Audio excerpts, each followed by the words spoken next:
Okay. What's going on, everybody? My name is Mangg. Welcome back to Hanging with Mangg, where we are playing some more RimWorld.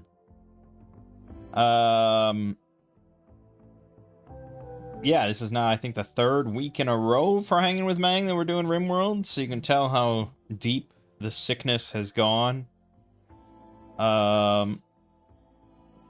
I recorded a total of 5 playthroughs for RimWorld, each 4 videos. I find that's the sweet spot, where I can kind of show a fun progression through the playthrough and finish it, and do some updates as I go, kind of see how things progress. But most of the playtime is done on my own, because not a lot happens in a RimWorld playthrough on most difficulties. So, yeah, I think that's sort of the sweet spot for me, at least. So, about 20 videos of RimWorld, which, considering they're all like 2 hours on average, it's quite a bit. So now I'm just kind of shaking out the last dredges of interest that I have in RimWorld. Currently, I don't, I burn myself out on games, and then I come back 8-10 months later, but since there's apparently a DLC coming out for this in a few months, according to all the rumors, based on like previous timelines, I'll be right back to RimWorld soon enough. So,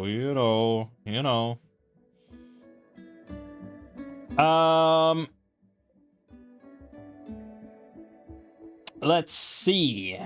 This week on this channel, we had Clair Obscur and Doom the Dark Ages. And this coming week we'll have more of those. But I think we're seeing probably the end of both. Maybe both this week. I don't know. I think I have 2 more Clair Obscur and probably 2 more Doom. So that sounds about right.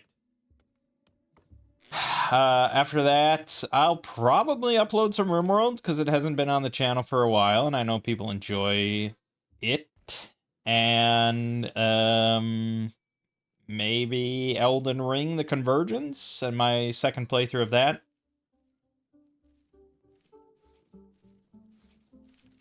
That might be what it be.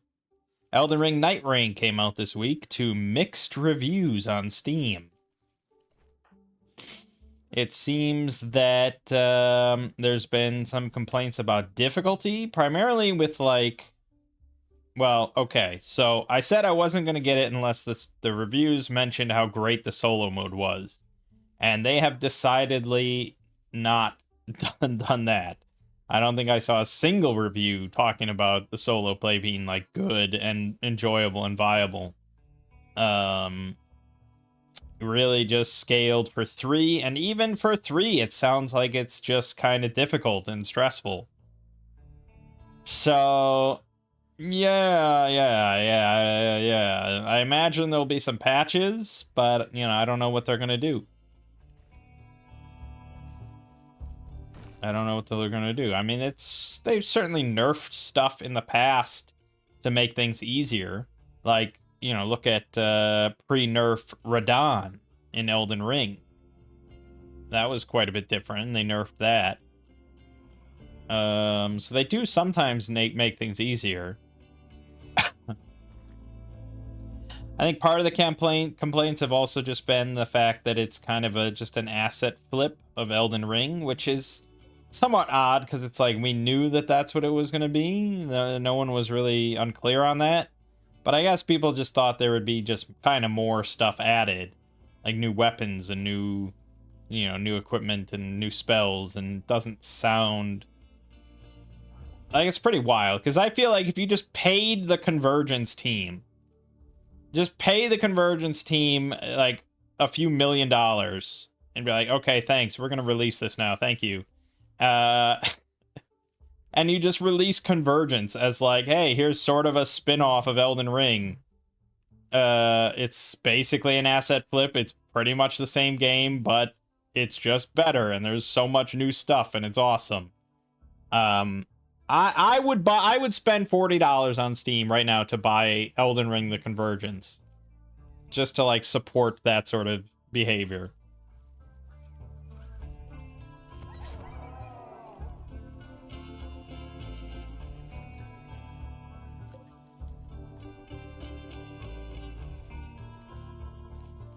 But, you know, so yeah, needless to say, I don't have much interest in buying Night Ring now that it's out. If they do kind of fix some things, make it a little bit more palatable, and add a duos option, I could see Lego and I playing it on a stream or two. But I haven't really looked at like footage of it, so I don't really even know how it seems stressful. Like this whole time limit thing and constantly just like having to run from like the Fortnite bubble or whatever. Like, it just seems kind of stressful.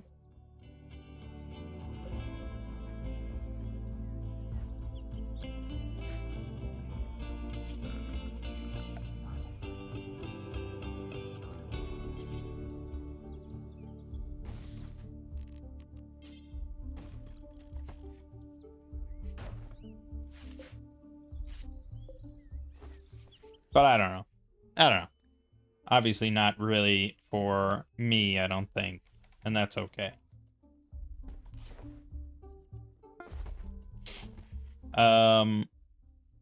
Yeah. I also started recording BattleTech.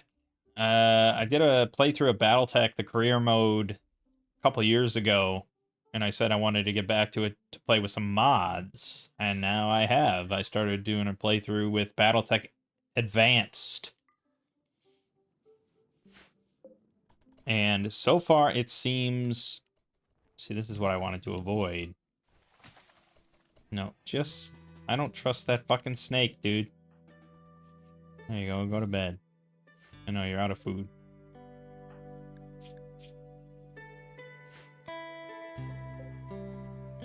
Yeah, BattleTech Advanced. It's pretty advanced. There's a lot more going on. It's a little overwhelming, to be honest. But, yeah, it seems pretty fun, and it's BattleTech, so it's a good game. I know that. And, yeah. Why have you not... No, why has he not eaten something yet?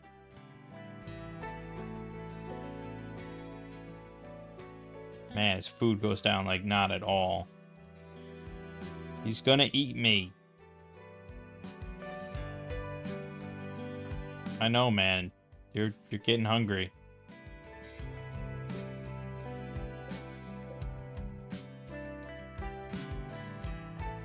It didn't sleep, it doesn't eat, it's just waiting for me. Fuck.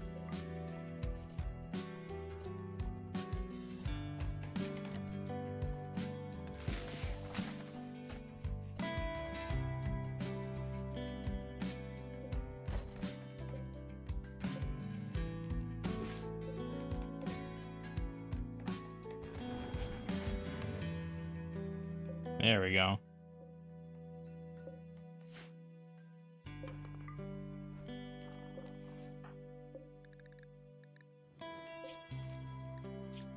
What was I talking about?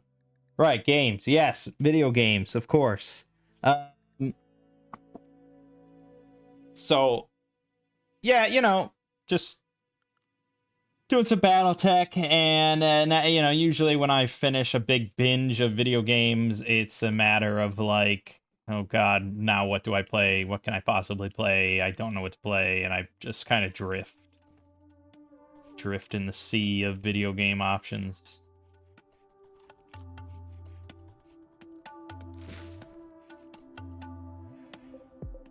But, you know, over on the Exploring series,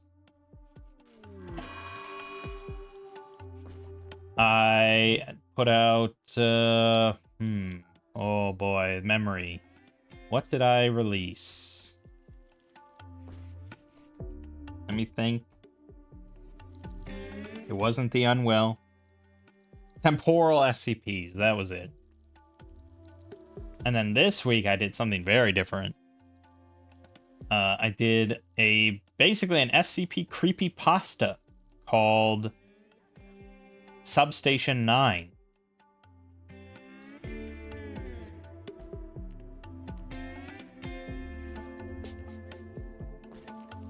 And it's not a super long article. It's about 23 minutes. It's got some videos. But otherwise, it's just kind of a standard creepypasta. It's kind of creepy. It's nothing crazy or overt or anything. It's more of a subtle horror. I actually compared it at the end of the video to the Horror in the High Desert film series, which I recently watched all 3 of and really enjoyed. And I got a lot of similar vibes from the videos in this article. And so the videos are kind of pretty important, I think, in establishing the atmosphere and really just getting that creepy tone down of just someone wandering through a very dark, creepy location with just their flashlight sort of thing. And so I actually put out a question, a poll on my Patreon to ask people if I should stop the narration at certain points in order to just play out the video, or if I should just narrate over them. Because there were pros and cons to both approaches. You do lose something of the atmosphere just having the videos narrated over.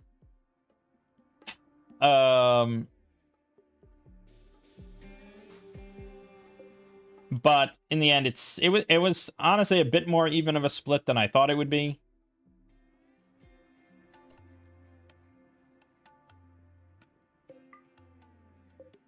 But in the end, I went with narrating over the videos because I know that I've heard similar thoughts before about sort of similar situations to this.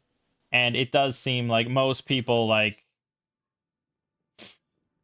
fall asleep to my videos and things like that. And so they don't actually want to they don't want to hear anything that's just not my voice during the course of a video. And I understand that because I've actually avoided certain channels that I do kind of like watching, but I have avoided putting them on at night because I know that they do occasionally get loud or you know, things like that. Like, my videos are very even keel of audio.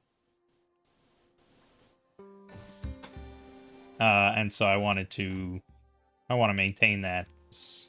Why piss off people?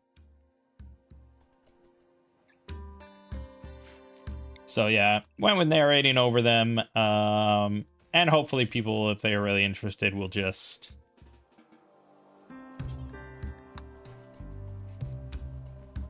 go to the article and watch the videos by themselves. But we'll see. But yeah, it's a good little creepypasta. I liked it a lot. I think it'll be a decent hit, assuming the thumbnail catches them. You know, sometimes, like I said, thumbnails are tricky of just, how do I make this attention grabbing and exciting without just like being clickbait or just coming up with some random nonsense.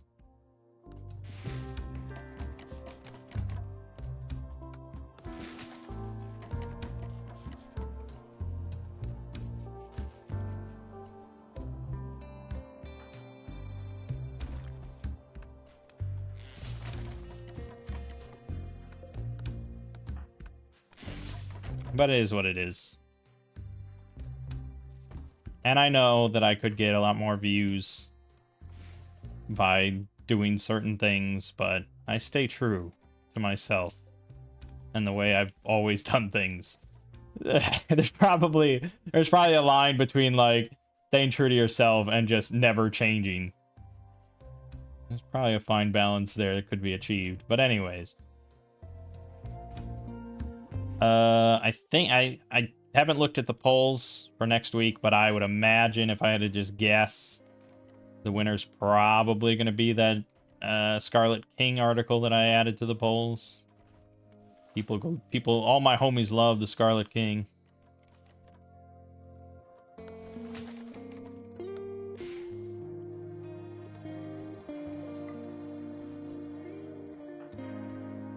Go get that gorilla. Nice. Yeah, so that's all good.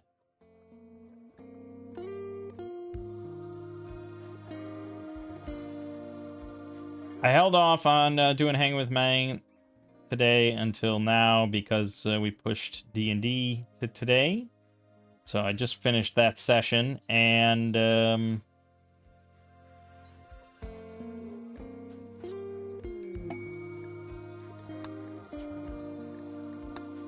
you better get in here, man.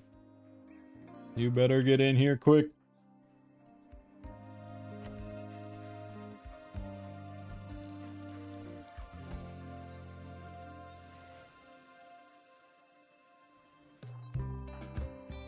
Oh, and you're good with plants, melee, animals. Not too shabby. Okay, good. Right, so at the end of the last session, they had killed the third fear spawn.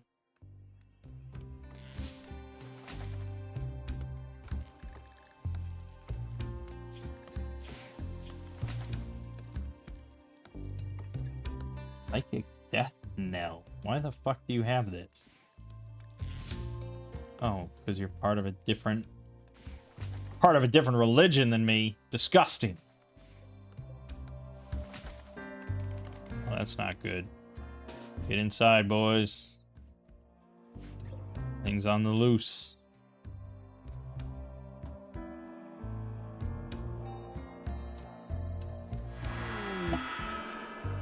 Okay. Okay, you can go for right now. I should just pause.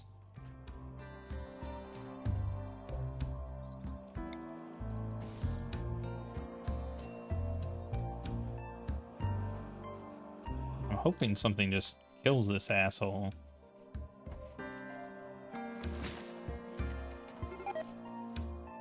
And it does not seem like something's gonna kill this asshole.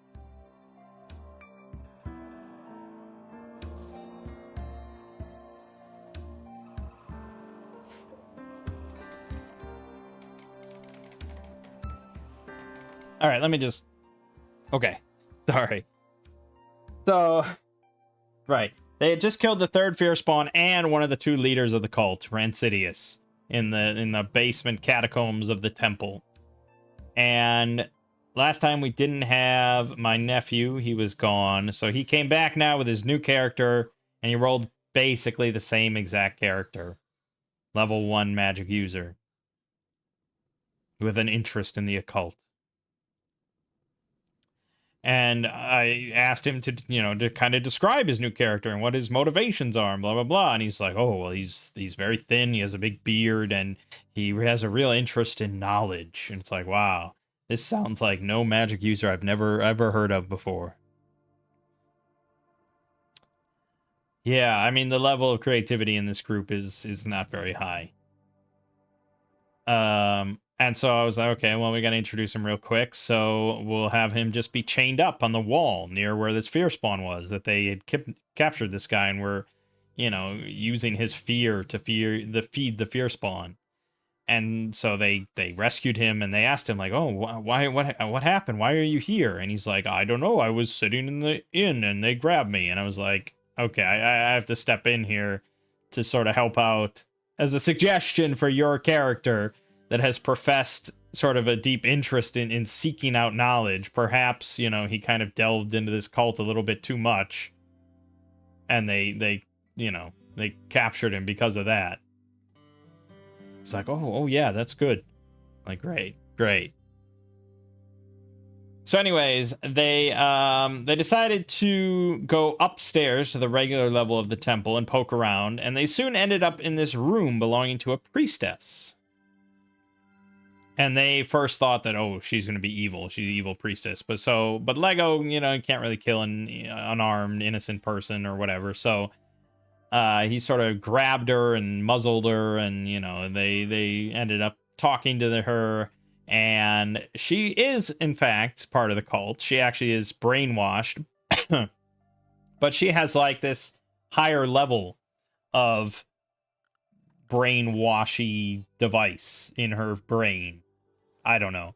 And so she actually maintains some control over her, like, ideas and actions and stuff. She's not just a mindless slave.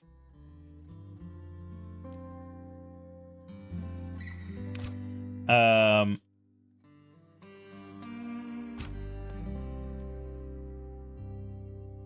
and so she was able to basically pretend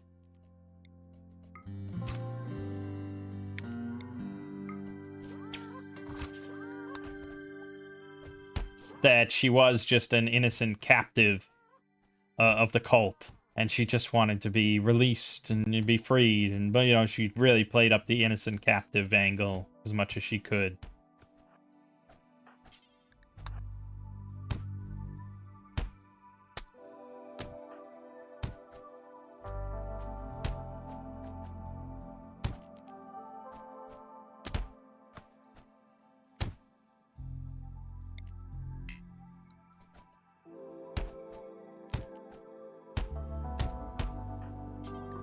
Fucking dominating me with a wooden log. We're like not doing anything to her because she has fucking she has heavy tribal wear on. It's just absorbing all our blows. Doesn't make any sense. Just pop her in the... Well, no, she has a wooden war mask on. No, she doesn't. Pop her in the fucking face. This is ridiculous. I'm gonna die to this one woman?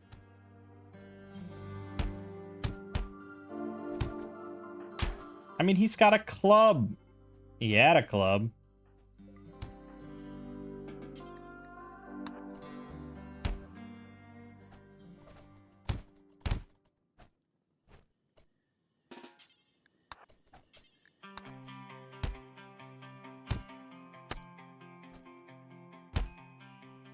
Yeah, she fucking destroyed us. And that's the end of that.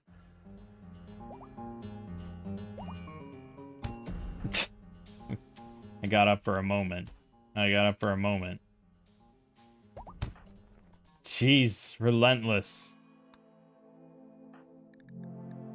And he can't bend. Great. Anyways, yeah, so my aunt was very suspicious of this priestess. Really suspicious. But everyone else was like, oh, she seems good. She seems fine, blah, blah, blah.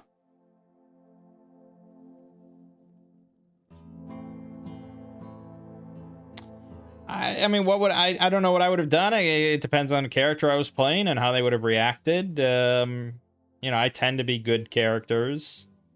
So I probably would have believed her somewhat, but I don't think I would have let her out of my sight, which they immediately did. So, you know, it is what it is.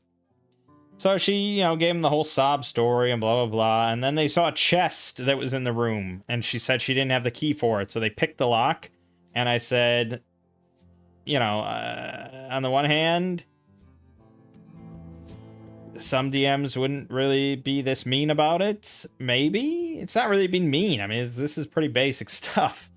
But yeah, they never check for traps. They only just pick locks.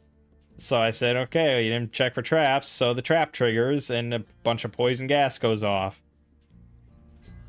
But, you know, poison gas is unless I put in modifiers to really make it harder.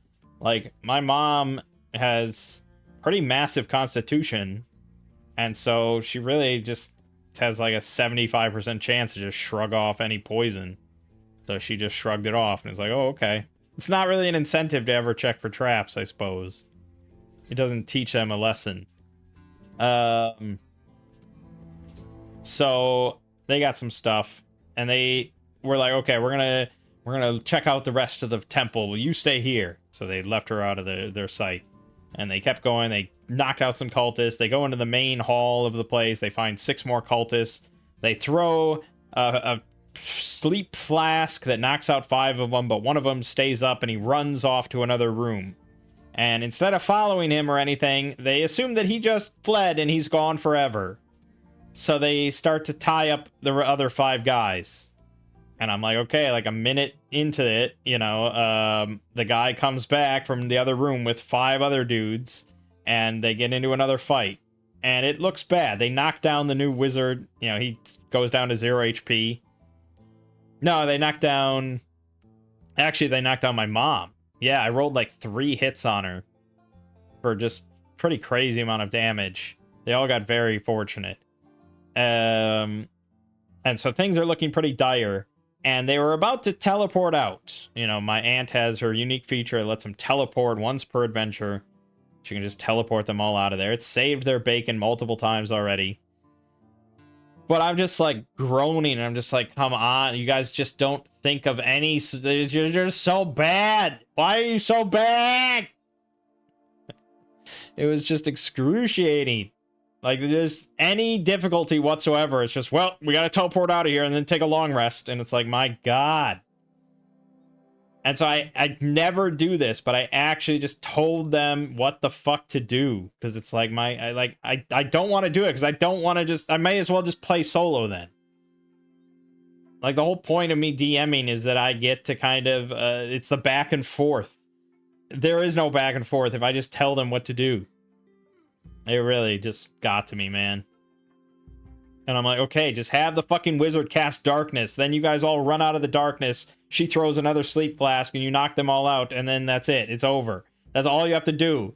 And they were like, oh yeah, that's a really good idea. My nephew didn't really want to do the idea because he was like, well, he just told us what to do. I don't think we can do that. But they were like, yeah, do that. That's a really good idea. You know. So they did. I mean, I allowed it because yeah. Otherwise, they just teleport out of there, and it's like, Jesus Christ.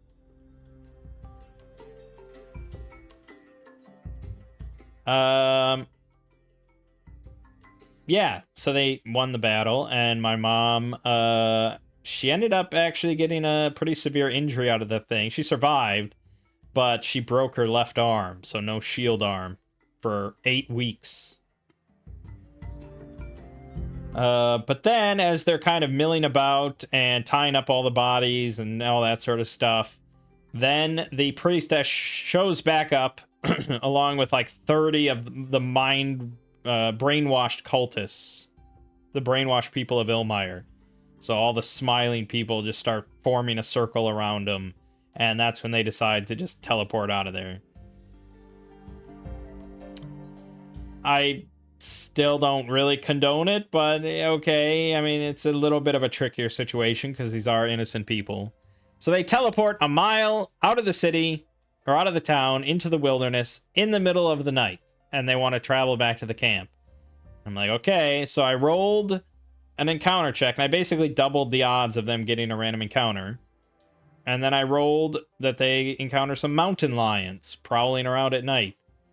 And I rolled, and it was a D4, and of course I rolled 4, so 4 mountain lions. Now here I kind of messed up a little bit. I should have rolled the reaction roll to determine what the mountain lions are doing. I mean, mountain lions really aren't going to attack a group of 4 people traveling in the night like that with a torch. But I slipped back into old ways, and it was just like, okay, it's an encounter. So I had them kind of prowling in the high grass around them. It could have not been an encounter, depending on what they did, but the thing that they did was immediately start, like, running, which, yeah, that's not really the way to handle that. So, of course, the mountain lions rushed out and pounced. I figure this region is just kind of really wild and just been hitting kind of the influence of the Fear Mother sort of spreading across the area and just kind of driving everything a bit more paranoid and erratic and whatever. You know, that's the justification. So they fought off against the mountain lions, and the wizard did go down again. Or he went down. They managed to kill 2 mountain lions, and then the other 2 were going to drag his body off into the high grass. So they had to chase after him. And I basically made it pretty simple with just like a group wilderness lore check to sort of track them through the high grass and catch up. And once they did, the mountain lions just ran away. And the wizard survived with just a muscle tear, reducing his strength for a bit. But okay, so they then tried to head back to camp. The tracker failed their wilderness lore check, so they got lost and started heading back to Ilmire.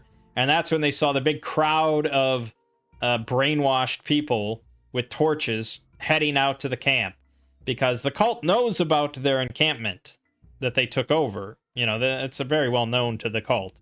So they figured that the group fled, and they probably went back to their camp. So now the priestess is leading the cult on a big assault against their encampment. So the group traveled back to their encampment, followed by the big mass of crowd, and they got there and they decided, okay, we're going to stand here and we're going to fight. So we did another one of the mass combats.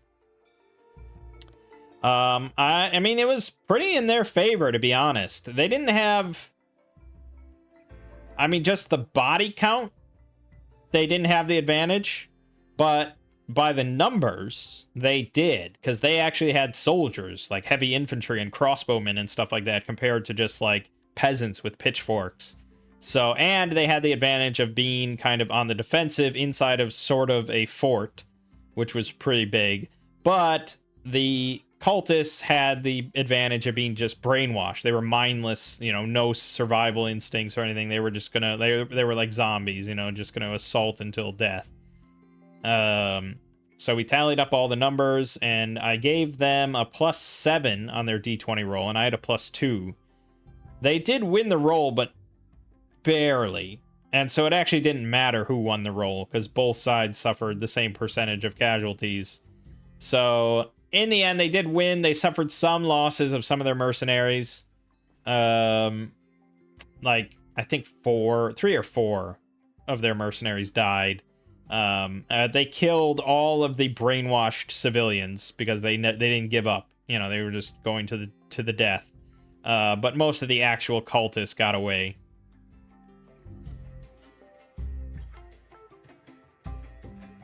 But I rolled, and the priestess did die in the process, so they were happy about that. Sort of. I mean, she was innocent.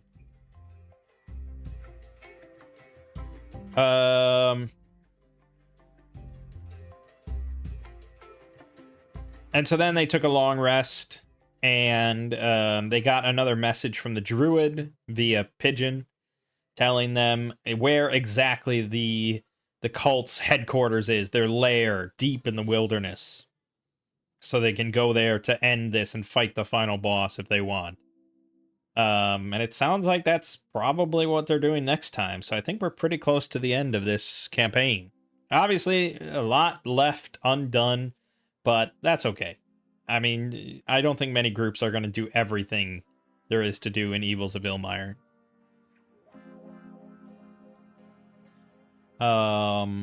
Yeah, so I think if they do get in there and they manage to wipe out the Fear Mother and the last leader of the cult, I think that'll be a pretty satisfying end for the whole thing. Relatively. I mean, it's hard to say how much they've really grown as characters and people throughout this process, but you know, it's been a pretty lengthy campaign. I don't know when we started this, but it's been a while. It's been a number of months at least.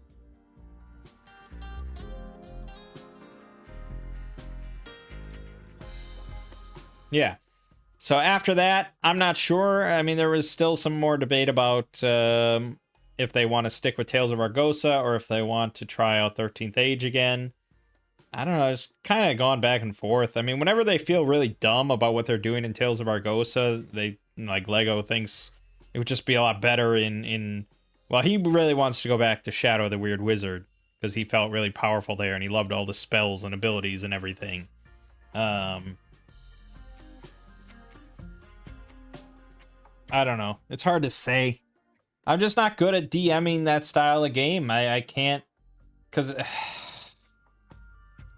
like Evils of Ilmire and OSR, I can just run all this published material and it's really just kind of, it runs itself for the most part. Nobody really has like game-breaking stuff. Not that they really have much game-breaking stuff otherwise, but those other systems do have a lot of rules and abilities and character customization. And the people I DM for either ignore that, don't want to read it, or just don't understand it. So it's hard to say. Tales of Argosa would just be a lot easier of an experience.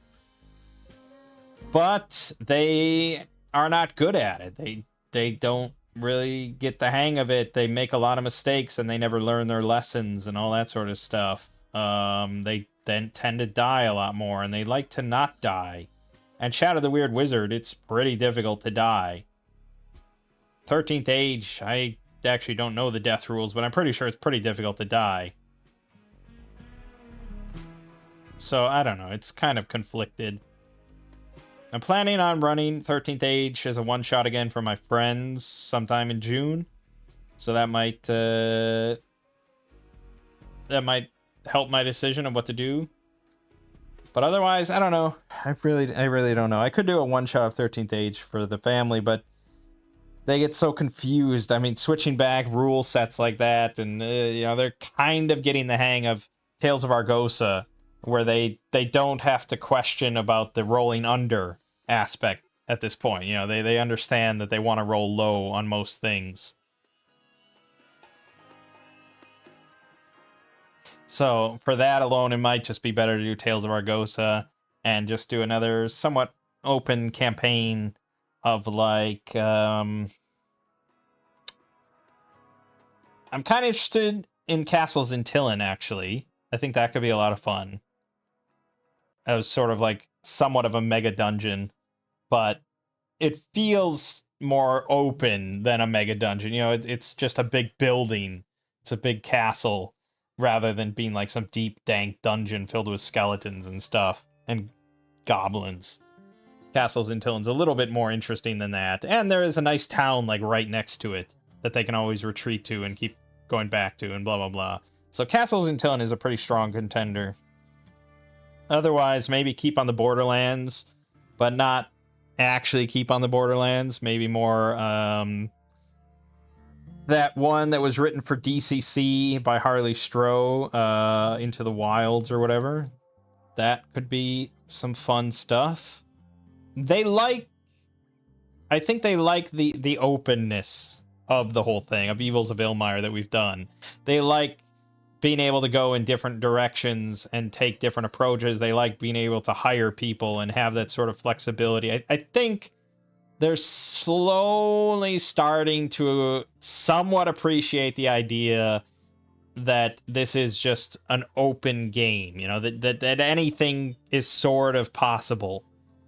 They're always going to struggle with imagination and creativity and all that, but at least they're somewhat embracing this idea that, like, hey, we have money. We can go hire people to do things, or we can have this created for us, or we can come up with this solution, you know, and blah, blah, blah. And this is a tabletop RPG. I don't know, rather than just like some games where it's just, well, this is it's on my character sheet, and this is what I can do. That's what the DM tells me. This is where we're supposed to go because that's what the DM says or implies, and so that's what we're doing. A good RPG, you know, you really should embrace that sort of open aspect. Anyways,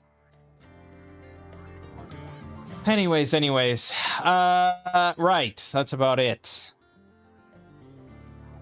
So, more Doom the Dark Ages and Claire Obscura this week, probably the end of both. Maybe some RimWorld and Elden Ring The Convergence to follow. Over on the Exploring series, a little creepypasta, Substation 9. It's a good one. But for now, my name is Mangg. This has been Hanging with Mangg, and I'll see you fine folks next week.